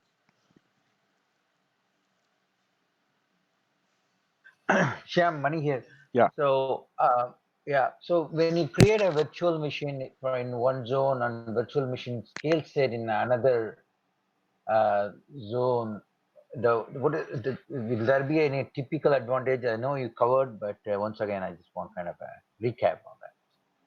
Yeah, I mean, What is the advantage over defining in the scale set in a different availability zone? scale set, I mean, the region doesn't matter for a scale set. I mean, of course, Okay. it matters in the sense like you need to create somewhere. So, uh, but Okay. uh, but yeah, it is probably the rule that you define in while creating a VM. What matters? I mean, you can while I see. creating the rule, you can tell. Yeah, you can tell rules. You can add rules like a new VM that is created should be in region A or region B. Like this, you can select an option there. You can give the rule, define a rule there. And as such Yeah, is, yeah. The question was, I mean, my intention is, so is there any typical advantage we get actually if we define it in a different availability? I mean, sorry, different region, or even we can put it in the same region, or does it make any difference, or does it give any differences yeah, yeah. I fault mean, tolerance? that is all addressing the high availability requirements, right? I mean, I see. I here, see. yeah. Again, the risk factor that you're talking about. So Right. creating Right. everything in one data center is like, yeah, the data center is down, then your entire application is down.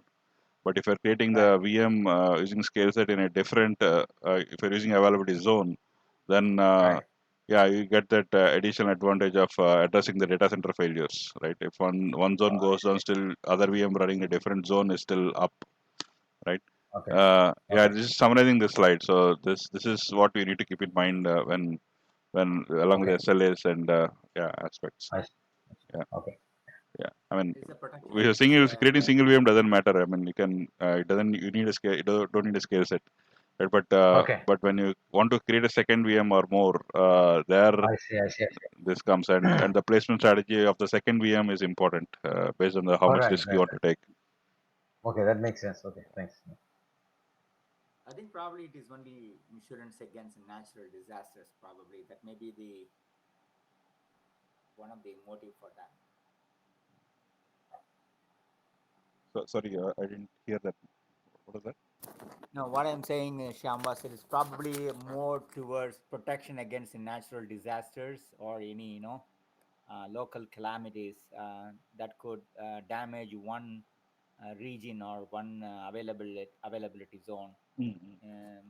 So you may want to put something, one in California and another one probably in New York, so that they are more protected against the disasters.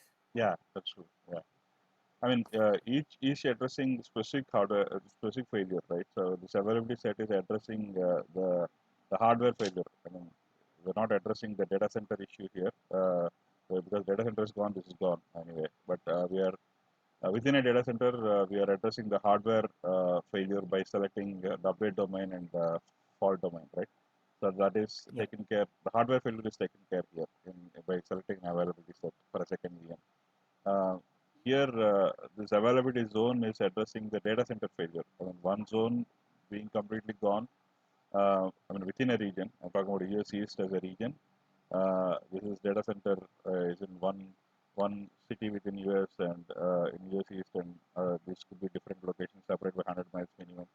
So yeah, so it is addressing the data center failure. One city zone is gone, then we have other zones available still. So the VM it is separate, other zone we are addressing that issue here. Yeah, this is more even broader, right? You're talking about creating a second VM altogether in different region, which means almost like a different continent.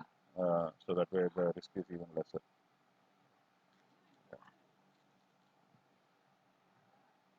Yeah, so we're looking at the VM creation. Right. Okay, so this yeah, I think here it's all the networking requirements. I'm just going with default. I mean, we'll cover the networking aspect later. But here, one thing we need to keep in mind here is the load balancer here. So you can have option to select a load balancer, especially when you're creating two VMs, right? I think I'm just going back. Sorry, I'm going back to this diagram.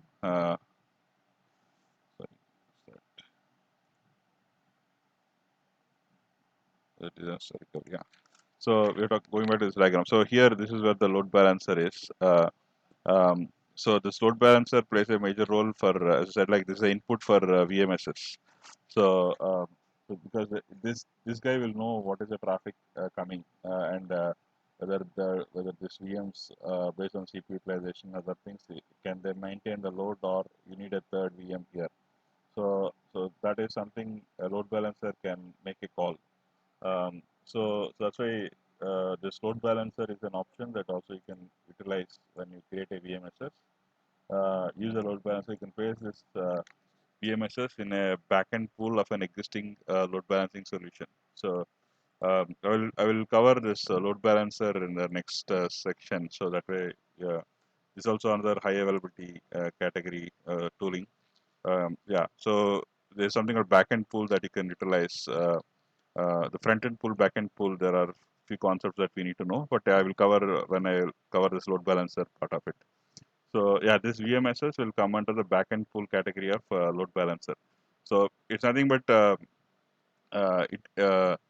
VMSS point of view, this will use the load balancer as an input when deciding a VM. So that is what this is. So I'm saying to use S. I mean, in architecture, this may or may not be there. A load balancer could be there, or it's an optional component. But it is good to have a load balancer in a proper multi-tier architecture that we saw here, right? So load balancer is good to have feature.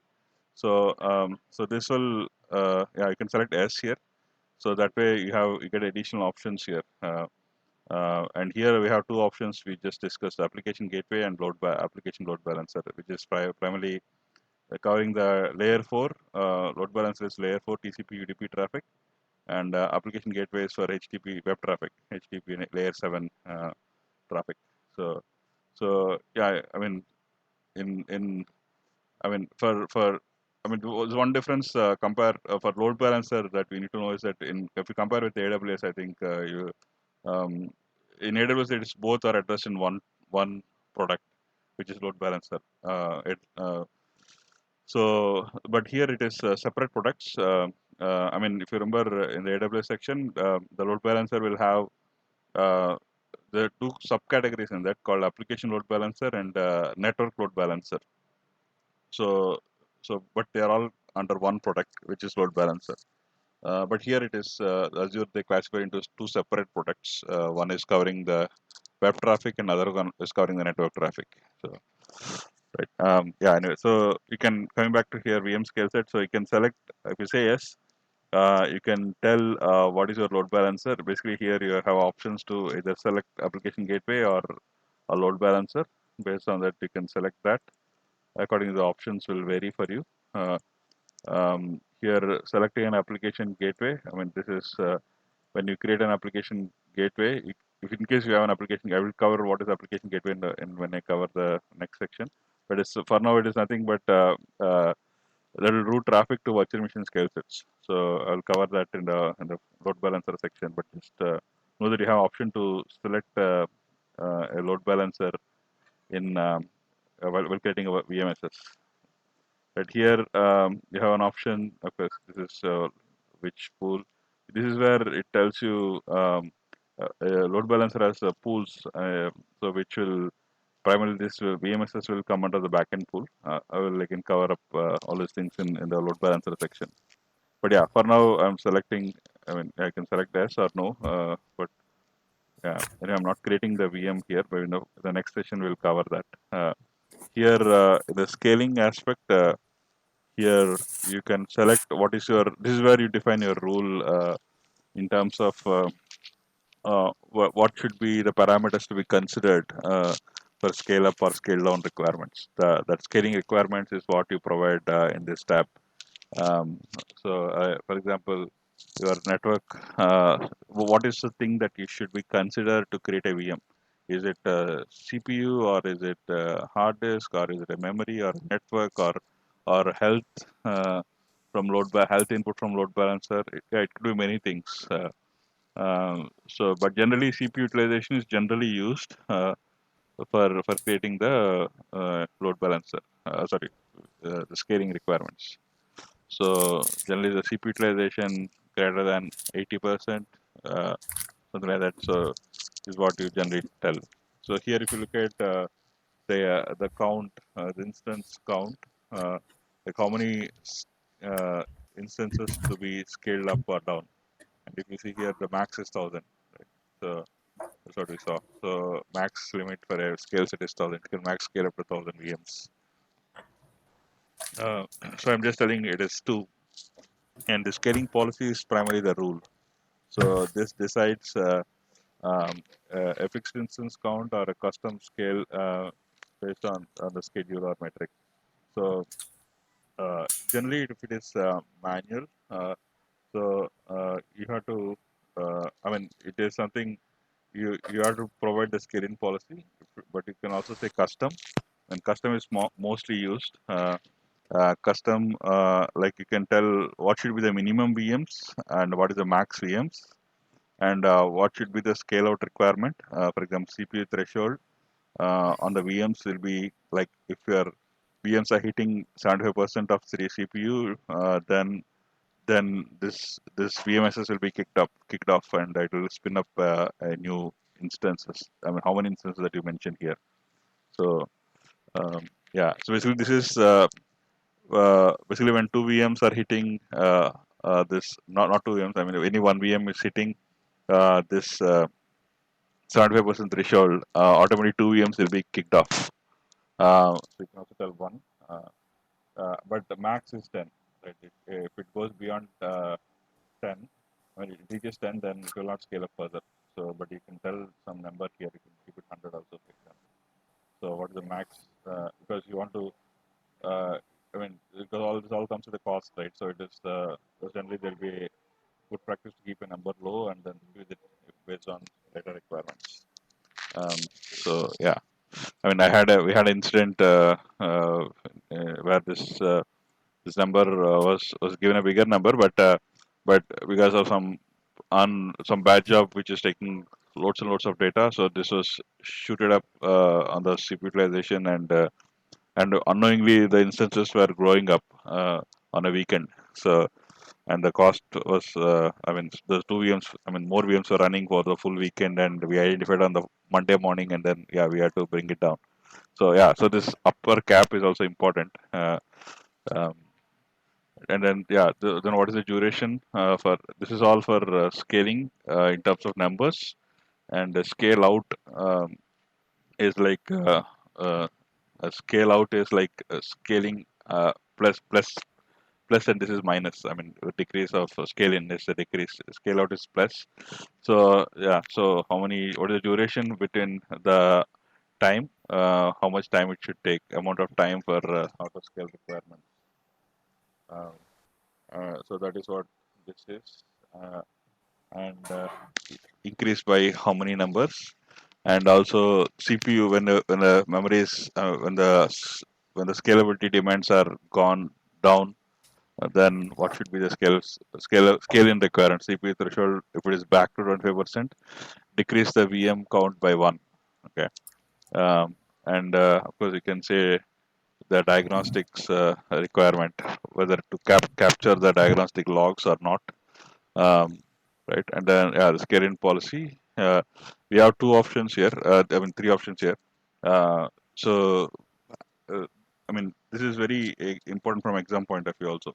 The default rule for scale-in policy. Scale-in is I'm talking about bringing down the VM once the load is comes back to normal.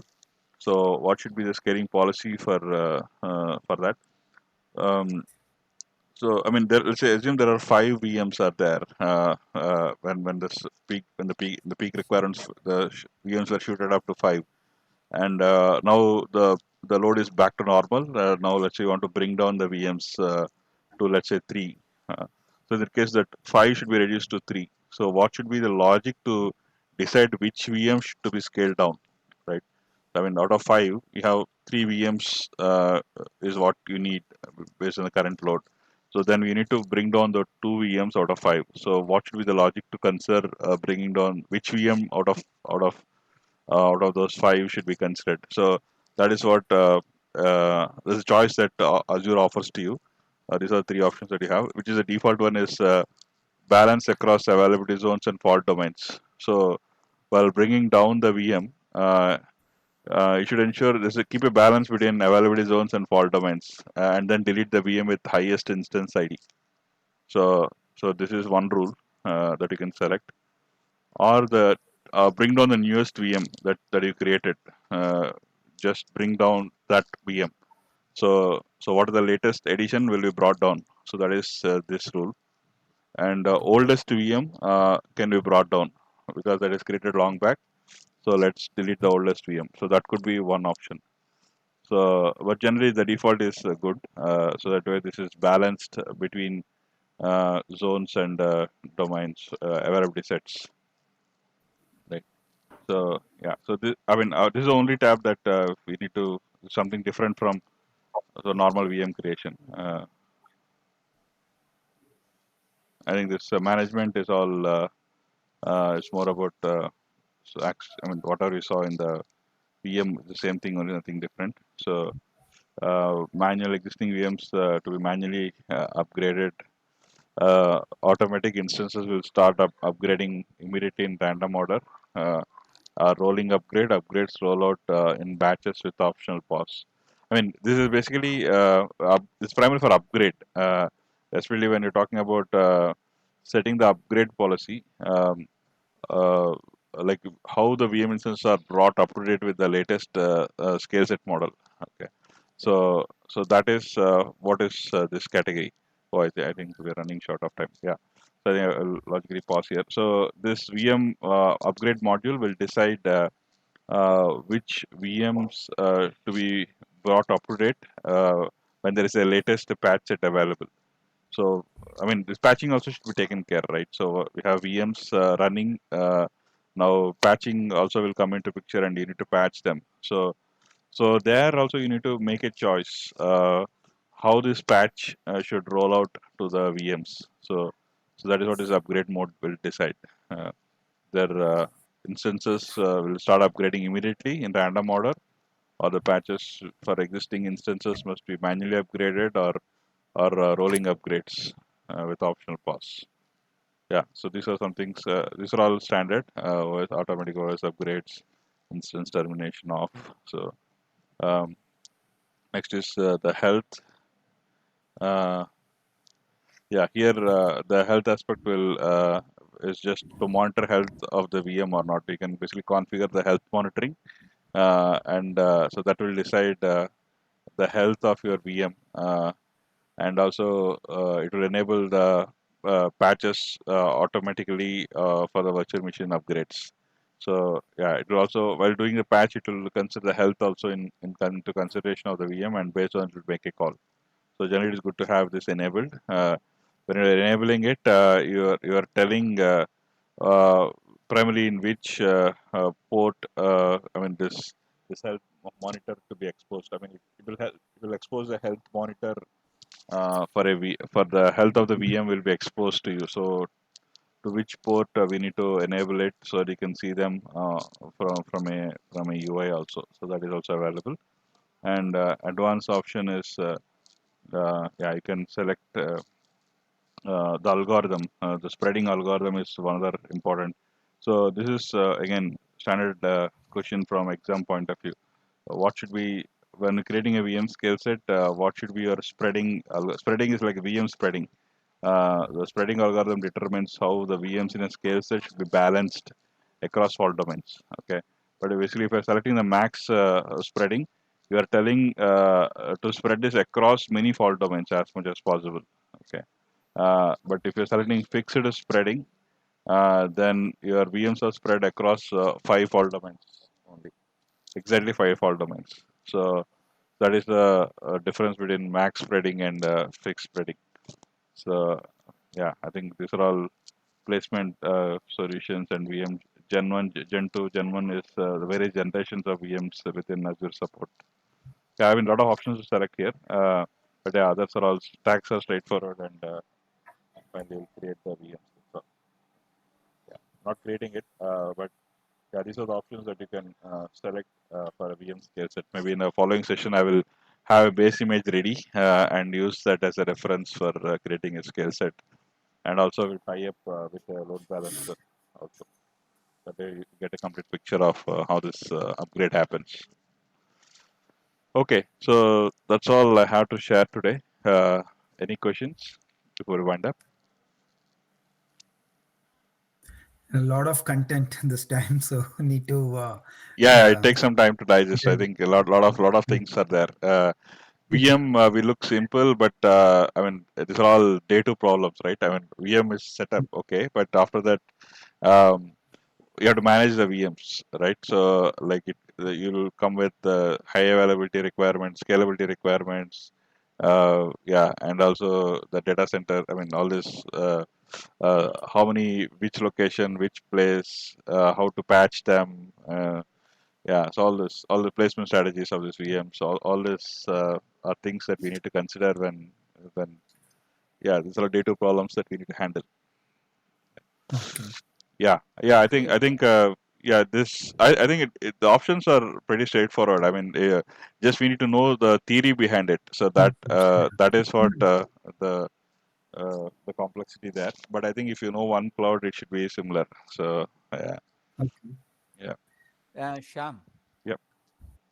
So, from the practical point of it, from your organization, or um, how do you see from organization utilizing either AWS or in the Azure? Do you have a dedicated set of people managing just the VMs and the instances, and separate set of people for managing the security and the network, or Yeah, how the operational point of it it's being handled? yeah, it's a very good question. So generally just like how it is in on-premise, right? Before cloud came, how it is there. So there'll be always uh, an admin who will be overall owning this. I mean, there will be an architect or some head of department or someone will be overall responsible. But below that he'll have various teams. So one team will be responsible for this VM creation and all those things and managing them on day-to-day activities. Um, but developers wouldn't be interested in all these things. So I mean, once this all there'll be developers who will be once the VM is created, it is for their job is to just deploy stuff into the VMs. So that will be a different set of group. But as such, there'll be dedicated team just for the hardware management, creating the VMs and managing the VMs and defining the scale set requirements and all those things. And there'll be security teams who will be also auditing this and seeing the patch upgrades, and that team may be shared team. But yeah, there'll be for every it depends on the our organization services based or product based. Based on that, you'll have security group which is responsible to manage this overall or do audits here and there and within the department and across the organization audits and all those things. There is a security group also. So we need to get their approvals in terms of which ports to be open. I mean, they'll be more interested in terms of the ports, like which ports you need to open for your application. So it's a joint discussion when it comes to project and deployment. So once the project or product is ready for a stage to deploy something to VMs, what are the VM requirements? And what should be they call as VM hardening. So like from security patches, OS patches, and which ports to be open. They call as VM hardening. So the VM hardening requirements also have to be discussed and approved by all the stakeholders, and then we give the requirements to including the architects, and based on it, the requirements will be shared with the administrator who will generally responsible to create and maintain this. The administrators will take that role and deploy that requirement and create a VM and manage the VMs. But yeah, it is not just one group. It is like the requirements are important. That has to be collectively decided. You are considering all the requirements, but the implementation will be different group. Individual groups will be responsible. Sorry, Thanks, yeah, Shyam. okay. Thank you. See you next week. Yeah, see you. Thank you. Bye bye. Thanks, Shyam. Thank you, everyone. Thanks, Shyam. Thank Thanks, you. Shyam. Bye bye. Have a good weekend.